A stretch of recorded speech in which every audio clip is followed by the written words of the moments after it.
My ex dumped me after 9 years because I wasn't wife material. Now he wants me back. I'm 27 now. I spent almost a decade, 9 years, with Nate, my ex. We met when we were just teenagers, the kind of relationship where you grow up together, weather early adulthood, share dreams, build routines, and imagine a future that seems inevitable. So, when he dumped me in January, out of the blue, and told me I just wasn't wife material, it shattered me. There was no warning. No serious fights. No distance I could point to. Just gone.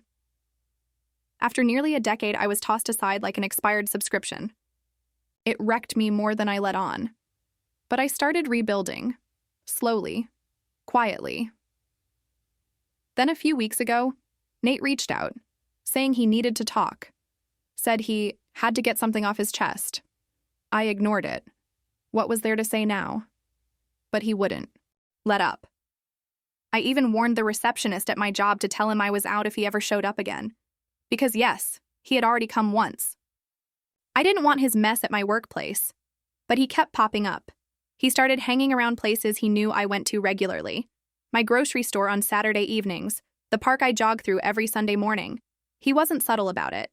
He was trying to force a run-in. And eventually, he did. He was waiting at the coffee shop I always stop by after my Sunday run. I spotted him the moment I walked in. I tried to turn around and leave, but he called out my name over and over. So I sighed and figured if this was going to turn into a scene, at least a coffee shop had witnesses. I sat down, asked what he wanted, and what followed was a mess. He gave me one of those fake apologies. The "I'm sorry, but" kind. Everything was an excuse. His mental health, his job, his parents, his friends. Everyone was to blame except him.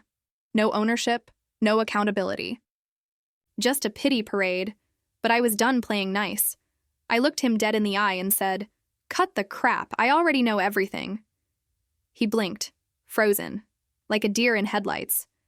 I guess he assumed someone from his life had told me what really happened. And they had. Turns out Nate had fallen for a coworker. For 2 years, he'd been idolizing this woman, someone I had actually met a few times. She's gorgeous, charismatic, intelligent. I don't blame her for being admired, but Nate didn't just admire her.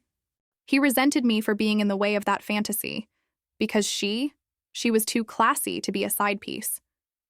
So he dumped me, 9 years gone, in the hopes that he could finally shoot his shot, and he did. He confessed to her right after the breakup. Told her he ended a long-term relationship just to be with her. You'd think this would be the start of some movie-worthy romance, right? Nope. She told him he was a piece of trash and said if he ever spoke to her again outside of work, she'd go straight to HR. So now here he was, crawling back. Telling me he made a mistake, that he wanted me again. Promising marriage before the year ends, begging to start over, painting pretty pictures of what we used to have.